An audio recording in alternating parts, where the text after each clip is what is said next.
It's been a slow process, but Amazon Games is starting to get its foot in the door. So far, their studio only has one release, but they've been the publisher of another new game. Interestingly enough, both of these games are MMOs. I was interested to see what direction they were going to take with their games, but clearly they're here for profit. We believe in a future where everyone is a gamer and everyone can create, compete, collaborate, and connect through games. That is a fucking mouthful. You'd think they would have tried to establish some platform or servers or something real, but no. They believe in a future where MMOs are exactly the same as they've always been. These games seem to insist on being terrible. They also consistently make the same mistakes. It's like quality hasn't been the goal in years. I mean, just ask any MMO player about their game, and they'll go straight into every problem that's ever arisen, as if that's the main feature. Everybody knows that MMOs are trash, but I've specifically been getting sucked into different games for the span of a few weeks, and I gotta blow off some steam. I'm sure a lot of these games have that trademarked better with friends quality to them, obviously, but online gaming has changed a lot over the past couple of years. People with positive experiences on MMOs are probably thinking of nostalgic times playing RuneScape or WoW, and maybe they played with their friends or met some new people and just had some classic 10 years ago fun. But that kind of fun isn't really a thing anymore. People don't join lobbies and meet new friends the way they used to. I can't speak for old MMOs, but I can speak for games like TF2, which I've played for years, and back in the day you would join a community server just to hang out and use chat, and there would be regulars. Anyone who could get along with anyone was allowed in on the fun. Nowadays, people just sit around in queues for fucking games and talk to groups of people on Discord, which is just the most bastard, terrible platform to meet new people on. In TF2, you had a game to play with chat going on in the background. Discord is just a chat, and a much more competitive one at that, thanks to a lot of dramatic, fucking judgmental retards. I guess pretty much everyone has a Discord group, and if you don't, they're not hard to find. Point is, my friends don't want to play MMOs. I don't really blame them, because I don't want to either anymore, and nobody wants to meet new people in the current landscape of online communities, and no MMO has addressed the way that the landscape has changed. So let's get back on track, and I'll detail the single player experiences with some of the games I tried.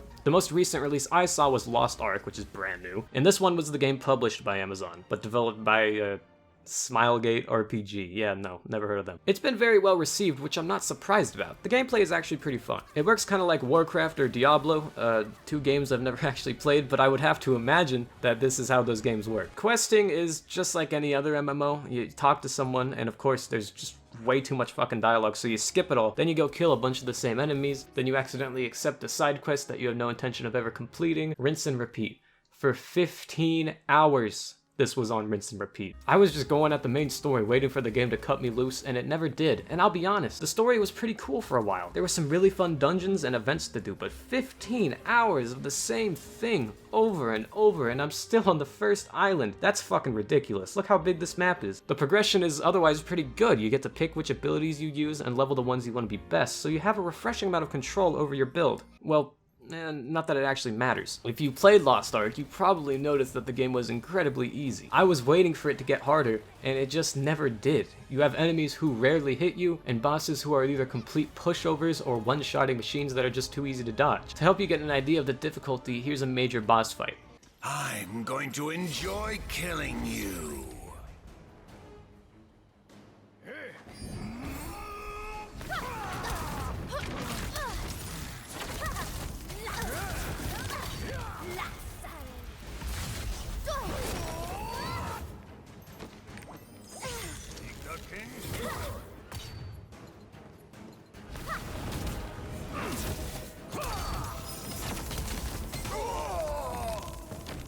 Unfortunately, my mic wasn't being recorded at the time, but I lost my shit laughing after that. Difficulty is simply not present in Lost Ark. I think the only thing that can ever really get you killed is like screwing up with some of the cast timers because they're like 6 seconds long. Outside of that, good luck trying to die to anything. Maybe confusion? It's not an enormous hindrance to the game, at least not in my opinion. A game doesn't have to be difficult to still feel engaging, and I wouldn't be surprised to learn that there are dungeons and other things later in the game that require a real party composition and strategy. And I think it would be awesome to reach this point, but Lost Ark made that same mistake like so many other MMOs and put in a main story, which is all they give you to do, and made it way too long and way too boring. Make no mistake, main stories in MMOs should only exist for the sake of progression. Players have aspirations, they want to get money, they want to get armors, they want to start their builds, they want to go fishing. Having an interesting world for them to do that in is a fantastic idea, but a grueling 50-hour long narrative story does not fit anywhere into that. Hopefully developers will either realize that a boring story isn't helping profits, or that they could have better success with a good story, but until then,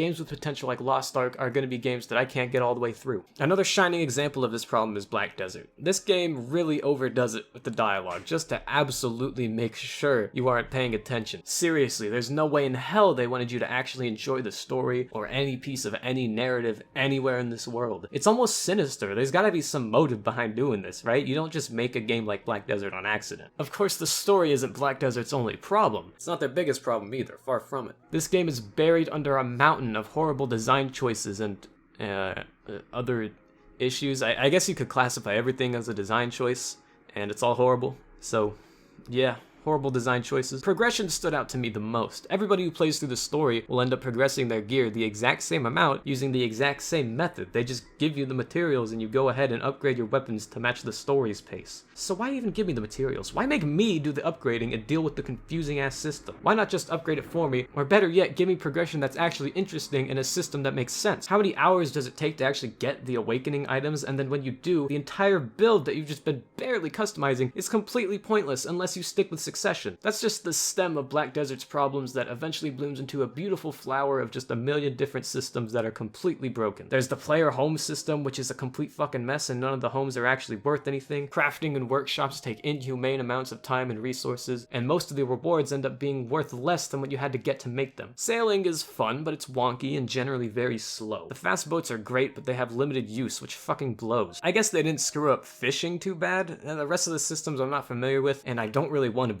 I hear PvP is completely unbalanced and terrible, so I've never done it, but if you want to go discuss Black Desert further, there are some great streamers who do that kind of thing, like Void Rose _ and fucking Grabler, I don't fucking. So I haven't actually gotten into this game fully, but I played a little bit of Zenith. I remember a long ass time ago, like 3 years ago, there was this game called Gnostus, which was advertised to pretty much just be Sword Art Online, right? Just an anime-style VR MMO. And it looked awesome. But unfortunately, the game had seriously bad performance issues at launch, which never got fixed, and that studio went out of business. I have no idea about the quality of the game beyond that, but it completely flopped. Zenith seems to have been well received, and it runs good, and it's getting updates. So far, the game seems very basic. If they can do a good job of expanding, not adding more grinding content, but bigger hub worlds, really taking advantage of VR, this can be an amazing experience.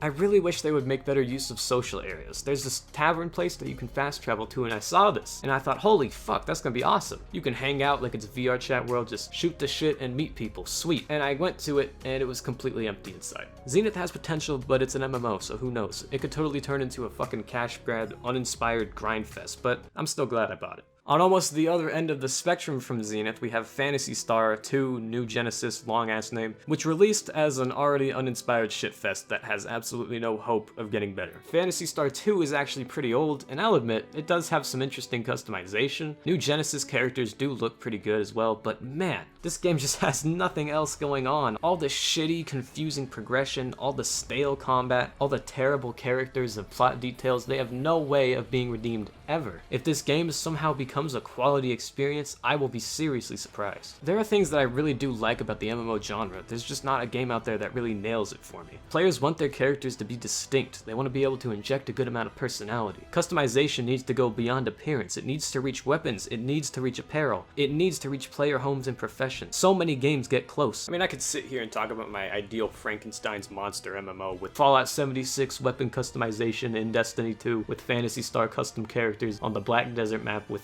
fucking WoW dungeons and Final Fantasy 14 raids. But at the end of the day, oh, and I would also like Night City somewhere on the map in Empire Bay. But at the end of the day, MMOs don't seem to be going in that direction. So until they do, MMOs just kind of suck.